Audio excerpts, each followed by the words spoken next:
여러분을 축복하고 사랑합니다. 옆사람과 인사하십시다. 오늘도 만나서 반갑습니다. 잘 오셨습니다. 은혜 많이 받으세요. 많이 받으세요. 비대면으로 영상으로 예배하시는 분이 있으면 그 가운데도 주님의 은혜가 함께 하시길 바랍니다. 자, 오늘 말씀의 주제는 예수님의 사명입니다. 다 같이 하십시다. 시작. 예수님의 사명. 제가 늘 강조하는 것은 우리가 이 땅에 태어나면 너나 할 것 없이 다 사명을 받습니다. 근데 그 사명을 모르고 사는 사람도 있고 알고 사는 사람이 있어요. 알고 사는 사람은 누구냐? 내가 하나님의 자녀로 부름을 받았다. 내가 하나님 누구누구 사람을 통해서 전도받았든지 아무튼 교회에 어떻게 나왔든지 내가 복음을 깨닫고 보니까 하나님이 나를 부르셨구나. 나를 구원받기 위해서 누구누구를 통해서 교회에 나오게 했고 또 복음을 깨닫게 하셨구나. 그거는 소명입니다. 하나님의 부르심, 콜링. 소명을 받으면 그 다음에 따라온 게 뭐냐? 사명입니다. 소명과 사명 같이 볼 수도 있지만 사실은 동전 양립과 손바닥 앞뒤와 같은 거예요. 소명이 있으면 사명이 따르는 거예요. 예를 들어서 사도 바울을 하나님이 다메섹 도상에서 부르셨어요. 바울아!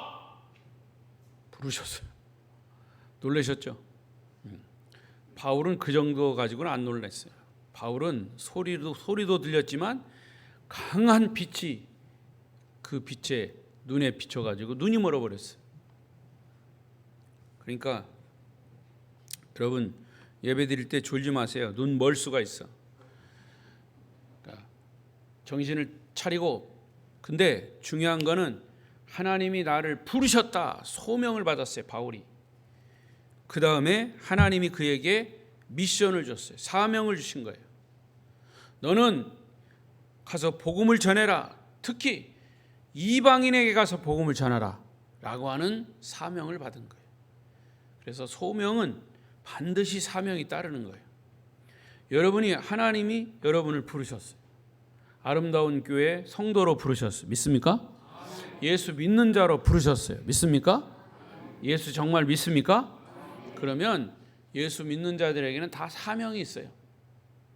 그게 직업이 됐든지 내가 속한 어떤 소속된 곳에서 작은 것이든 큰 것이든 주를 위한 사명이 있어요. 그러니까 여러분 이거를 한번 늘 점검을 해야 돼요. 하나님이 나를 부르셨다라고 하면 나는 하나님의 영광을 위해서 무엇을 할 것인가? 예를 들어서 우리 신옥신 권사님이 항상 이 설교자를 위해서 이렇게 물을 떠놓으세요. 사명감을 가지고 하시는 거예요. 새벽에도 비가 오나 눈이 오나 어쩌다 몸이 아프셔 못 나오시면 다른 분에게 또 연락해서 내 대신 물 좀 떠놓으세요. 사명을 가지고 한 거예요. 이를테면 그런 거란 말이죠. 주를 위한 것, 주를 위한 사명이 있는 거예요. 여러분 각자에게 있는 거예요. 그래서 제가 보면 우리 성도들에게도 정말 교회를 위해서 아름다운 교회를 위해서 각자 작은 일이든 큰 일이든 열심히 그 사명을 감당하고 있음을 제가 봅니다. 아멘. 자, 그런데 오늘 제목이 뭡니까? 예수님의 사명이요. 예수님도 사명이 있으셨다 그 말이에요. 17절, 8절, 19절까지 다시 한번 보겠습니다. 예수님의 사명이 뭔가를 이게요 뭐냐면 이게 복음의 내용입니다. 찐빵으로 말하면 안고예요. 안고. 복음의 내용이에요. 아주 핵심적인 내용. 여러분 이 핵심적인 내용은 제가 아주 수도 없이 강조하는 거예요. 이걸 모르면, 이걸 못 깨달으면 천국은 못 가는 거예요. 자, 다시 한번 읽겠습니다. 큰 소리로 시작. 예수께서 예루살렘으로 올라가려 하실 때 12 제자를 따로 데리시고 길에서 이르시되 보라, 우리가 예루살렘으로 올라가노니 인자가 대제사장들과 서기관들에게 넘겨짐에 그들이 죽이기로 결의하고 이방인들에게 넘겨주어 그를 조롱하며 채찍질하며 십자가에 못 박게 할 것이나 제3일에 살아나리라. 할렐루야. 자, 복음의 핵심을 예수님이 이 십자가를 지시기 전에 3번에 걸쳐서 제자들에게 미리 얘기하셨어요. 그런데 오늘 이 마태복음에서의 20장 이 17, 18, 19절은 세 번째, 이제 십자가를 지기 위해서 예루살렘으로 올라가시기 전에 제자들에게 내가 이제 십자가를 칠 거다, 죽을 거다, 그리고 부활할 거다. 복음의 가장 핵심적인 내용을 제자들에게 설명하신 내용입니다. 세 번째, 첫 번째, 두 번째, 세 번째. 그런데 여러분 아시다시피 이 제자들에게 이렇게 예수님이 예고를 했는데도 막상 십자가를 칠 때는 다 도망갔어. 그러니까 무슨 말이냐면 아무리 얘기를 해도 아무리 복음의 핵심이 뭐냐, 천국 갈 수 있냐, 뭐 이렇게 얘기를 해도 못 깨달아요. 못 깨달아. 아마 오늘 설교 듣고 여러분 집에 가서 믿지 않는 사람이 물어볼지 몰라. 권사님, 오늘 죽으면 천국 갈 수 있어? 이렇게 막 큰 소리로 막 겁을 주면서 이렇게 물어보면 여러분 대답할 수 있어? 있어요? 없어요? 있어요? 예, 겁먹어가지고 글쎄 모르겠어. 이딴 소리 하면 안 돼요. 내가 그렇게 얘기했는데. 예?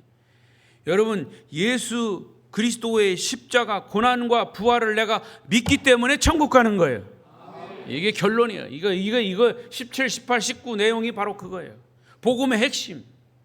이 복음의 핵심을 깨달아야 우리가 천국 갈 수 있고 구원받은 확신을 가지고 있어요. 그래서 예수님은 예루살렘에 올라가시는 목적을 세 가지로 딱 요약을 했어. 첫째, 나는 예루살렘에 올라가서 대제사장과 서기관들에게 고발을 당해서 나는 죽임을 당할 거다. 두 번째, 죽임을 당하기 전에 이방인들의 손에 넘겨져서 나는 능욕과 채찍을 당하게 될 것이고 침뱉음을 당하게 될 것이다. 세 번째, 십자가에 못 박혀 죽고 죽은 다음에 3일 만에 다시 살아나게 될 것이다. 할렐루야. 이게 복음의 핵심이에요. 핵심.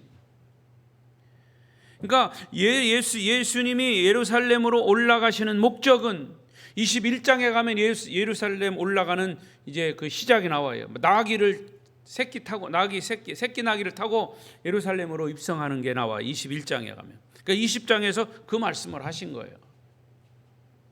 결국에는 요약하면 그거예요. 내가 올라가면 고난을 당할 것이고 십자가에 못 박혀 죽을 것이고 그리고 3일 만에 부활할 것이다. 이게 뭐냐면 주님이 당신에게 맡겨준 사명을 확실하게 인식하고 알고 제자들에게 3번에 걸쳐서 명확하게 설명해 주신 거예요.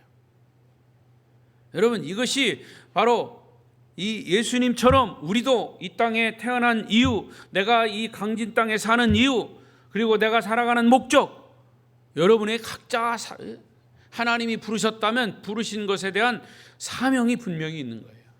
소명이 있으면 거기에 따른 사명이 있는 거예요. 깨달은 시간이 되시길 바랍니다.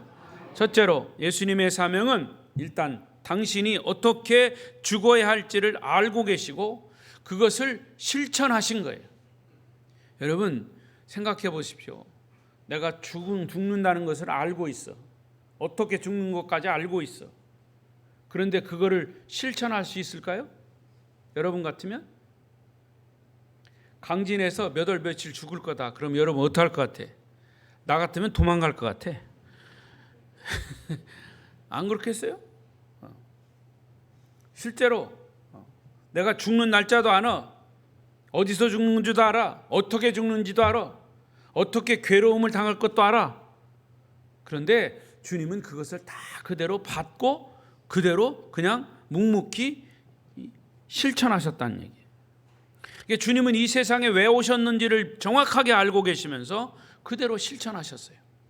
한마디로 예수님이 이 세상에 오신 목적은 십자가에서 죽기 위해서, 많은 사람들에게 당신은 지금 왜 살고 있는가? 라고 물으면 여러분 어떻게 대답하십니까? 당신이 왜 살고 있어? 왜 이렇게 고생하면서 살아? 그러면 대부분이 다는 내 대답이 좀 다 틀리겠지만, 아이고 그냥 죽기 못해 사는 겨. 새끼들 먹여 살리려니까 사는 겨. 그냥 각자 내용이 다 다를 거예요. 그런데 다 그렇다 하더라도 여러분 최소한도 예수 믿는 사람은 거기에 빠지지 말아야 할 것이 있어요. 내가 이렇게 어렵게 살지만 주님이 나를 부르시고 복음을 만나게 하시고, 그래서 내가 구원받고 이제 구원받은 자로 이 땅에 사는 동안 내가 열심히 복음을 전하거나 복음을 들은 구원받은 자로서 열심히 사는 것, 내가 한 사람에게라도 복음을 전하며 사는 것, 내가 그를 위해서 사는 것이요. 하나님이 내게 직장을 주신 것도 그를 위해서, 내게 사업을 주신 것도 그를 위해서. 아멘이 어디 갔어요? 피곤하신가? 그러니까 대부분이 이렇게 당신은 왜 살고 있습니까? 이렇게 물으면 그냥 잘 살기 위해서, 행복하기 위해서, 성공하기 위해서, 자기 나름대로 자식들을 먹여 살기 위해서 목적과 이유를 말합니다. 그러나 예수님은 당신이 세상에 온 목적은 잘 죽기 위한 것이다. 죽기 위한 것. 그러니까 예수님은 세상에 오신 목적이 잘 죽기 위한 거예요.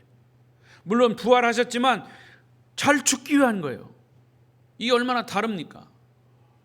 여러분 그전에는요 웰빙이라 했어요. 웰빙. 웰빙이 뭐예요? 잘 사는 거죠. 어떻게 하면 잘 사나? 웰빙. 그러나 요즘은요 그 주제가 바뀌었어요. 웰다잉입니다. 웰다잉. 잘 죽기 위해서입니다.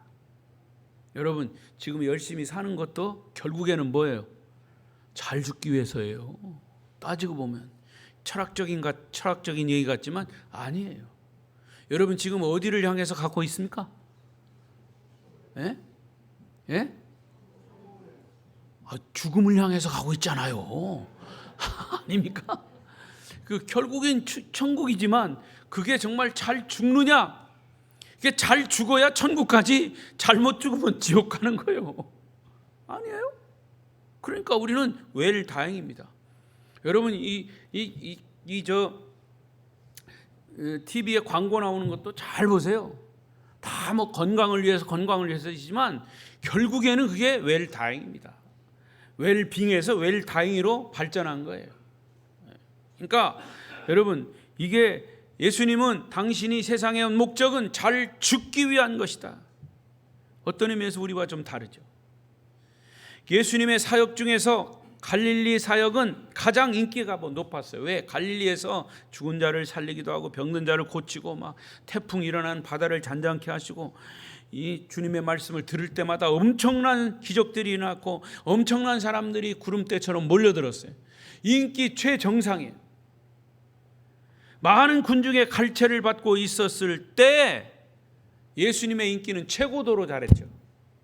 바로 그때 주님은 당신의 때를 아시고 딱 내려왔어요. 갈릴리 사역을 딱 마치고 21장에 예루살렘으로 가시는 거예요. 왜 예루살렘으로 가셔요? 죽기 위해서. 당신의 삶의 때와 목적을 분명하게 인식하시고 행동으로 옮기신 겁니다. 그러니까 주님은 당신의 사명과 삶의 목적을 한 번도 잊어버린 적이 없어요. 그래서 가장 인기 절정일 때 예루살렘으로 십자가를 지기 위해서 가신 거예요. 죽기 위해서 가신 거예요. 사람들의 모든 시선과 박수를 뒤에 두고 당신의 갈 길을 묵묵히 가셨다. 여러분, 여러분의 인생 삶의 의미와 목적이 무엇입니까? 다시 물어보겠습니다. 인생 삶의 의미와 목적이 뭐예요? 왜 이 세상에 태어났습니까? 무엇 때문에 지금 살고 있습니까? 무엇 때문에 지금 이 자리에 와 있습니까? 무엇 때문에 가정을 이루며 왜 자녀를 낳고 왜 결혼했습니까? 자녀를 잘 길러서 출세시키는 것이 목표입니까? 사업을 하는 이유와 목적이 뭡니까? 잘 먹고 잘 사는 겁니까? 이런 것에 대한 질문에 대한 답을 해봐라 그 말이에요. 답을 해봐라. 이 물음에 대한 분명한 답이 있어야 됩니다. 근데 목사님 답을 잘 모르겠어요. 답 모르겠거든. 제가 답을 알려드릴게요. 주님의 영광을 위하여. 시작. 그게 답이에요. 그렇게 답을 잘 믿어지지 않지만 그렇게 믿고 사셔요. 그게 답이니까. 아멘. 근데요, 신기하게요, 주님의 영광을 위해서 내가 지금 하는 것도 열심히 한다라고 하면 그렇게 되는 거예요. 그리고 그렇게 될 뿐만 아니라 내 속에서 근심 걱정이 다 사라져. 문제가 해결돼. 갈등이 해결돼. 사람들은 삶의 의미와 목적을 잃어버린 채 현실에 안주하고 사는 거예요. 그러다 보면 모든 것을 그냥 운명에 맡겨버리는 거죠. 이게 다 내가 타고난 팔자지 뭐. 이렇게 시집 온 것도 그 왼수를 만난 것도 다 팔자지 뭐. 예? 지금 이렇게 밥 먹고 사는 것도 내 팔자의 운명이 아니겠습니까? 뭐 이렇게 팔자소관하면서 그냥 사는 거예요. 체념하며 사는 거예요. 이게 보통 사람들의 삶이에요. 그리고 자기는 그 운명에서 벗어날 수 없다고 스스로 운명에다 자기를 가둬놓고 살아가는 거예요. 팔자에다가 자기를 가둬놓고 사는 거예요. 다시 말씀드립니다. 여러분, 예수 믿는 사람은요, 팔자에 의해서 사는 게 아니에요. 하나님의 뜻에 따라 사는 거예요. 하나님이 우리에게 주신 사명에 따라 사는 거예요. 팔자 타령하지 말아요. 예수 안 믿는 사람들이 얘기해요. 우리의 삶은 하나의 우연으로, 운명으로 혹은 본능으로 그냥 스스로 나를 가둬놓고 살지 말라 그 말입니다. 진리를 알지니 진리가 너희를 자유케 하리로다. 진리가 뭐예요? 복음이에요. 복음을 알지니, 예수를 알지니 예수가 너희를 자유롭게 하리로다. 우리 예수 안에서 우리는 다 자유로운 거예요.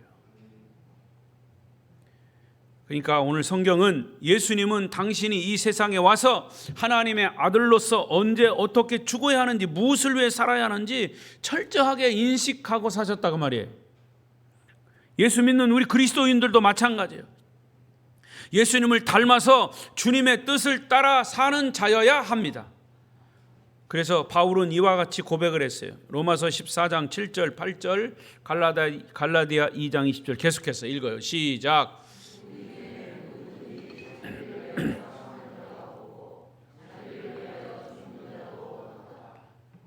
살아도 주를 위하여 살고 죽어도 주를 위하여 죽나니 그러므로 사나 죽으나 우리가 주의 것이로다. 내가 그리스도와 함께 십자가에 못 박혔나니 그런즉 이제는 내가 사는 것이 아니요 오직 내 안에 그리스도께서 사시는 것이라. 이제 내가 육체 가운데 사는 것은 나를 사랑하사 나를 위하여 자기 자신을 버리신 하나님의 아들을 믿는 믿음 안에서 사는 것이다. 할렐루야. 내가 사는 것은 이제 내 안에 계신 예수를 위해서 사는 것이다. 사도 바울의 고백이에요. 근데 우리 그리스도인의 이 삶의 이유와 목적이 이렇게 딱 정리가 돼야 된다 그 말이에요. 목사님, 나는 바울이 아닌데 내가 어떻게 바울처럼 그렇게 합니까? 바울이 아니라 할지라도 우리 예수 믿는 사람은 예수 믿는 목적이 바로 이와 같은 바울이 고백한 그런 고백과 같이 고백하며 살아야 된다 그 말이에요. 따라서 내가 사는 것은 이제 내 안에 예수 그리스도를 위해서 사는 것입니다. 가정을 이룬 것도, 자녀를 낳아 기르는 것도, 사업을 하는 것도, 직장생활 하는 것도 다 내가 주의 영광을 위한 것입니다. 그렇게 고백하시기를 바랍니다. 두 번째, 예수님의 사명은 예루살렘에 올라가서 십자가 고난을 받는 일이에요. 이것은 고난과 죽음을 두려워하지 않으셨다라고 하는 이야기입니다. 죽음을 알면서도 죽음의 그 길을 갔다라고 하는 것은 그 죽음을 두려워하지 않는다는 것입니다. 여러분, 이 세상에 죽음을 두려워하지 않는 자는 누굴까요? 누가 죽음을 두려워하지 않아요? 예? 모두가 다 죽음을 두려워합니다. 모두가 다. 그러나 그 죽음을 넘어선 사람, 죽음을 바로 이해한 사람, 저는 그렇게 생각해요. 아까 제가 웰다잉 했죠? 잘 죽어야 된다. 말씀 안에서 보면은 잘 죽어야 되는구나. 그리고 또 죽어도 천국이구나. 이것을 깨닫고 또 그렇게 기도하고 이렇게 하다 보면 그 죽음을 넘어서게 돼요. 그러니까 거기서 죽음에서 자유하게 돼요. 뭐 아멘 안 해도 상관없어요. 그러니까 예수님도 죽음을 알고 그 죽음을 향해서 나가셨다는 것은 이미 죽음을 극복했다는 거예요. 누가복음 18장 31절 보세요. 시작. 보라, 우리가 예루살렘으로 올라가노니 선지자들을 통하여 기록된 모든 것이 인자에게 응하리라. 거기 보세요. 구약의 선지자들이 예언한 것이다. 예수님이 십자가에 죽는 것은 이 십자가에 죽을 것을 다 구약 성경에 얘기해 놨다. 예언해 놨다. 근데 그것이 인자에게, 예수님 자신에게 틀림없이 그대로 될 것이다라고 응하리라 그랬어요. 응하리라. 응답되리라. 이것은 예수님 혼자 생각으로 행동한 것이 아니라 이미 태초에 하나님의 섭리와 계획 속에 있었다고 하는 것이에요. 그 하나님의 섭리와 계획을 구약의 선지자들이 계속 얘기했다는 거예요. 그리고 신약에 와서 예수님이 태어나시고 30년 사시다가 3년 공생에 사시고 마지막에는 그 구약에서 예언하신, 이것은 이미 하나님이 계획하신 그 계획대로 선지자들이 얘기한 것뿐, 전달해 준 것뿐이고, 그 전달된 내용이 나를 통해서 이제 응해야 된다, 응답된다, 이루어진다라는 것이지. 할렐루야. 자, 그런데 이게요, 사실 이 말씀이 그렇지 실제로 이제 가면 거기 다 나오잖아요. 자, 이사야 53장 3절 4절. 이사야 선지자가 예수님이 태어나시기 전 600~700년 전에 이런 예언을 했어요. 시작. 그는 멸시를 받아 사람에게 버림받았으며 간고를 많이 겪었으며 질고를 아는 자라. 마치 사람들이 그에게서 얼굴을 가리는 것 같이 멸시를 당하였고 우리도 그를 귀히 여기지 아니하였도다. 4절. 그는 실로 우리의 질고를 지고 우리의 슬픔을 당하였거늘 우리는 생각하기를 그는 징벌을 받아 하나님께 맞으며 고난을 당한다 하였노라. 그러니까 이사야 선지자가 이렇게 아주 구체적으로 예수님이 어떤 고난을 당할 것인가를 얘기한 거예요. 그러면 벌써 예수님은 답을 가지고 있어요. 이렇게 답을. 내가 이렇게 고난을 당할 것, 십자가에 고난을 당하고 많은 사람들이 침을 뱉고 멸시하고, 실제로 예수님 십자가를 지시기 전에 못이 달린 가죽 채찍으로 수없이 맞았어. 살갗이 찢어지고 온몸이 피투성이가 됐고 차마 눈 뜨지 못할 지경이었습니다. 요 3절을 보세요. 3절 보세요. 마치 사람들이 그에게서 얼굴을 가리는 것 같이 멸시를 당했다. 이게 무슨 말이에요? 지금 예수님이 계속 채찍에 맞고 이렇게 하는데 차마 눈 뜨고 볼 수가 없다. 얼굴을 가렸다는 거죠. 예? 얼마나 끔찍하면. 이게 굉장히 구체적인 얘기 아닙니까? 이사야 선지자가 예수가 고난당하는 것을 사람들이 볼 때 눈 뜨고 볼 수 없으니까 얼굴을 가리고 눈을 돌리고,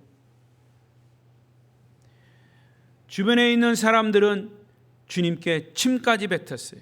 5절을 보세요. 53장 5절 시작. 그가 찔림은 우리의 허물 때문이요 그가 상함은 우리의 죄악 때문이라. 그가 징계를 받음으로 우리는 평화를 누리고 그가 채찍에 맞음으로 우리는 나음을 받았도다. 그는 예수님이요. 예수님이 십자가에서 창에 찔린 것은 누구 때문이다? 나의 허물 때문이다. 나의 죄 때문이다. 그가 상함은 우리의 죄악 때문이고 그가 징계를 받음으로 우리가 평화를 누리고.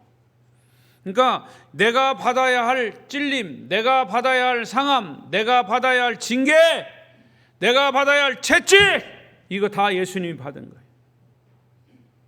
여러분, 그런데도 뻔뻔스럽게 그렇게 예수 믿는다고 큰 소리 칠 수 있어요? 여러분, 이런 사실들을 정말 가슴 깊이 깨달아야 복음이 뭔지를 알아요. 예수 다니는 것만, 예수 그냥 교회 다니는 것만 가지고는 안 된단 말이지. 예수님이 대신 이렇게 했는데, 그래서 내가 구원받았는데 뭔 큰 소리를 쳐. 어디서 예수 믿는다고 교회에서 어디서 큰 소리로 아니, 여러분들 말고 요즘 교회들이요, 왜 그렇게 욕을 먹고 그래서 예수 믿는 사람들이 그렇게 박해를 당합니까? 손가락질을 당합니까? 예수 믿는 자로서의 삶의 본이 안 되니까 그런 거예요. 예수님은 이렇게, 그래서 우리가 이렇게 구원을 받았음에도 이분이 바로 고난받는 그리스도예요. 우리와 똑같은 사람이기 때문에 그분도 아프고 쓰리고 고독하고 외로우셨어요. 하지만 주님은 그 고난 속에서 그냥 묵묵히 걸어가신 거예요. 왜? 나를 위해서, 우리를 위해서. 이게 고난의 표상입니다. 고난의 표상. 여러분, 고난을 억울하게 생각하지 마세요. 예수님 때문에 당하는 고난을 억울하게 생각하지 마세요. 예수님 때문에 억울하게 누명 쓰는 것 분하게 생각하지 마십시오. 그것은 여러분이 그리스도인이라고 하는 증거입니다. 영광스러운 바울의 고백처럼 그리스도의 스티그마예요. 이게 뭐냐? 흔적이에요. 흔적. 예수 믿는 사람은 예수 믿는 사람으로서의 흔적이 좀 있어야 돼요. 증거가 있어야 돼요. 주님의 고난의 최절정은 십자가의 죽음인 것이죠. 그래서 예수님이 이 땅에 오신 것은 처음부터 죽기 위한 것이라 그랬어요. 그래서 예수님의 분명한 목표는 죽음이에요. 여러분, 누가 제일 무섭다고요? 죽기로 결심한 사람이 제일 무서운 거예요. 죽기로 결심한 사람. 두려운 게 없는 거예요. 살려고 아등바등 하니까 자꾸 문제가 생기는 거예요. 예수 안에서 자유로운 사람은 두렵지 않아요. 여러분, 이게 비밀이에요. 죽기로 결심한 순간부터, 내가 예수님으로 인해서 죽기로 결심한 그 순간부터 내 속에 평화와 자유가 있어요. 이거는 누구도 못 말리는 거예요.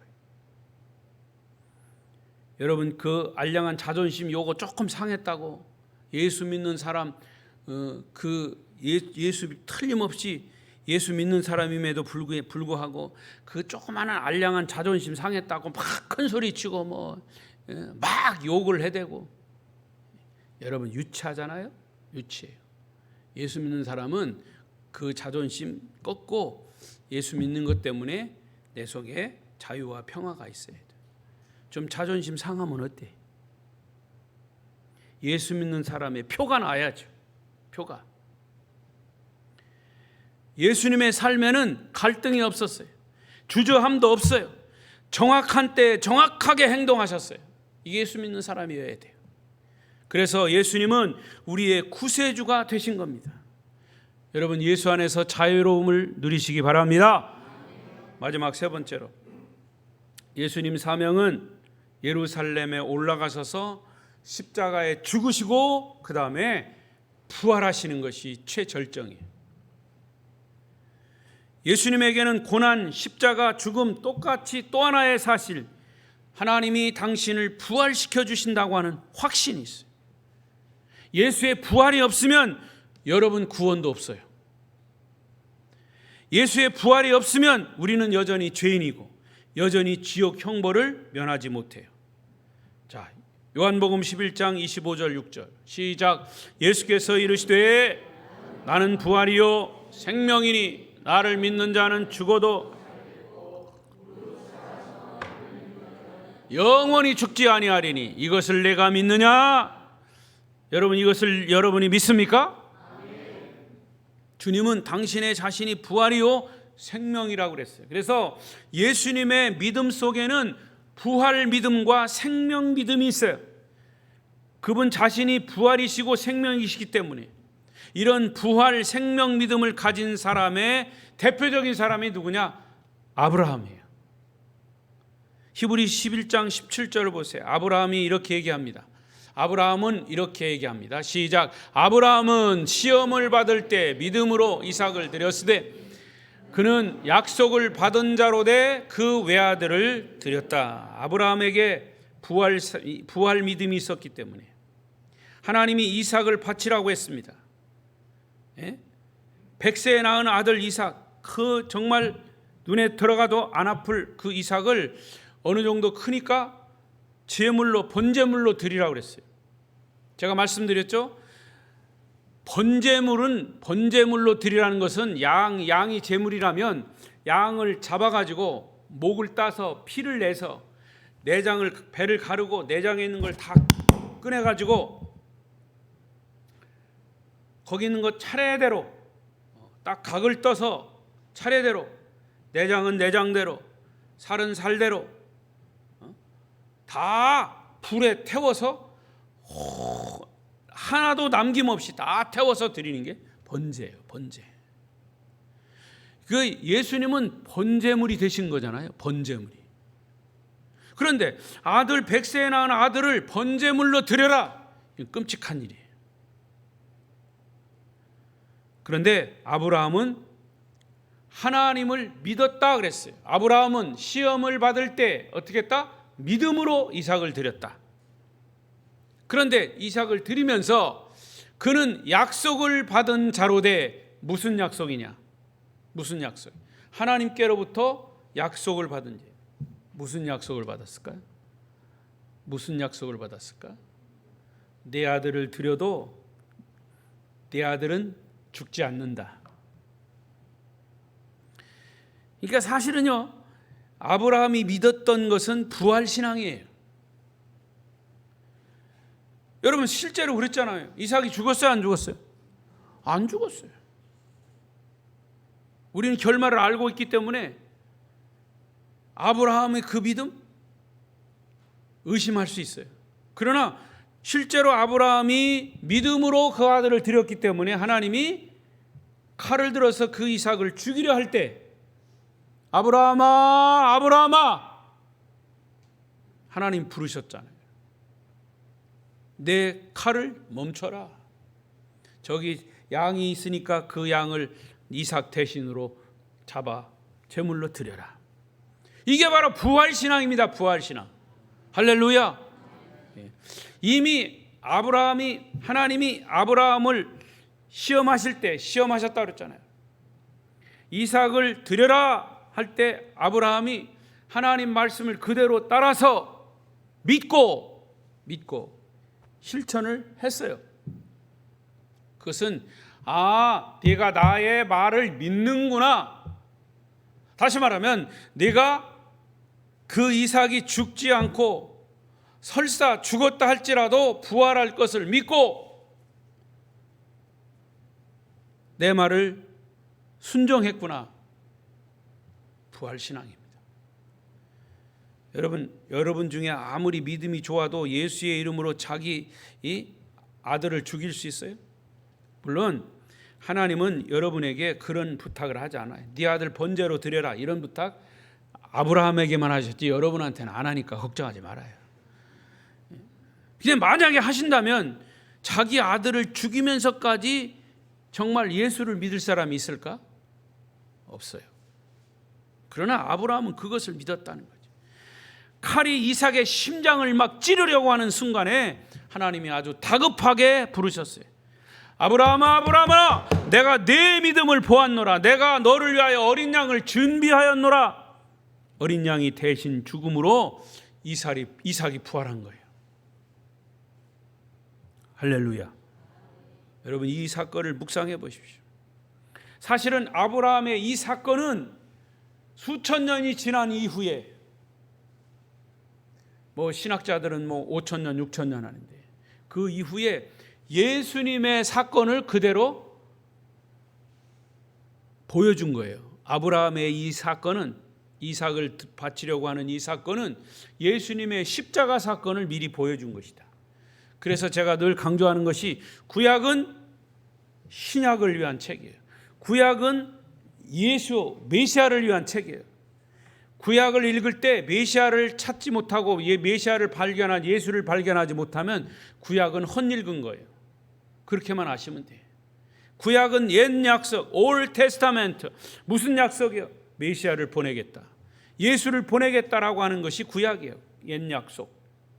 신약은 무슨 약이에요? 뉴 테스타멘트, 새로운 약속. 예수님을 보냈어요. 하나님이 예수님을 보낸 약속, 그리고 승천하시고 다시 오실 재림의 약속. 이게 신약이에요. 그래서 성경을 통틀어서 구약과 신약이라고 얘기하는 거예요. 그 약속은 하나님과 우리와의 약속. 할렐루야.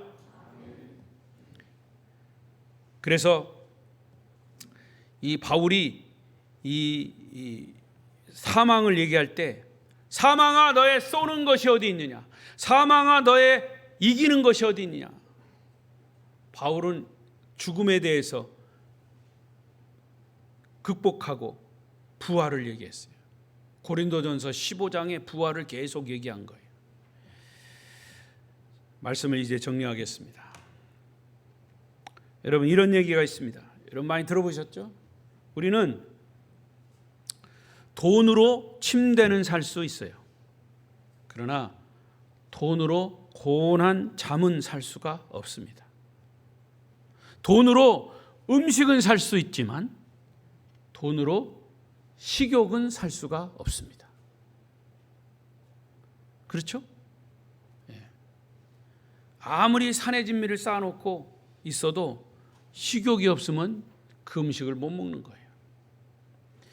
돈으로 집은 살 수 있으나 행복한 가정은 살 수가 없습니다. 돈으로 약은 살 수는 있으나 건강은 살 수가 없습니다. 돈으로 사치는 살 수 있으나 건전한 문화는 살 수 없습니다. 돈으로 쾌락은 살 수 있으나 진정한 행복은 살 수 없습니다. 마지막으로, 돈으로, 금으로 만든 십자가는 살 수 있으나 십자가에 못 박히시고 부활하신 예수 그리스도는 돈으로 살 수 없습니다. 그 예수는 무엇으로 얻을 수 있습니까? 믿음으로 얻는 것입니다. 할렐루야. 오늘 성경은 언제 죽어야 할지, 어떻게 죽어야 할지 깨닫게 하시는 말씀입니다. 우리는 주님의 뜻을 바로 알고 그 뜻을 따라 사는 자들이에요. 하나님이 원하시는 우리의 삶이 무엇인지를 우리가 분별할 수 있어야 됩니다. 그래서 그 방향으로 우리의 삶이 움직여져야 합니다. 우리가 주님을 위해서 얼마나 더 일할 수 있나를 생각해 보십시오. 지나간 세월이 흐르는 물처럼 빠르게 가고 있습니다. 주님을 위해서 일할 시간이 그렇게 많지 않습니다. 주님이 우리를 부르실 날이 그렇게 멀지 않았습니다. 또 새해 2024년 열렸습니다. 이제 앞으로 미지의 세계입니다. 많은 새로운 세계가 또 펼쳐질 것입니다. 어떤 세계, 또 이 공중권세 잡은 악한 세력이 어떻게 악하게 또 역사할지 몰라요. 성령 하나님은 여러분의 마음속에 항상 함께 계셔서 우리의 삶을 인도하실 것입니다. 우리의 삶의 초점을 주님께 맞추고 여호와의 영광을 위하여, 주의 영광을 위하여 주님이 우리를 위해서 십자가에 달려 죽으시고 부활하시고 우리를 구원하신 것처럼 구원받은 우리 그리스도인들, 우리 아름다운 교회 성도들이 주님과 함께 주의 발자취를 따라가며 승리하시기를 축원합니다. 축원합니다. 기도하겠습니다.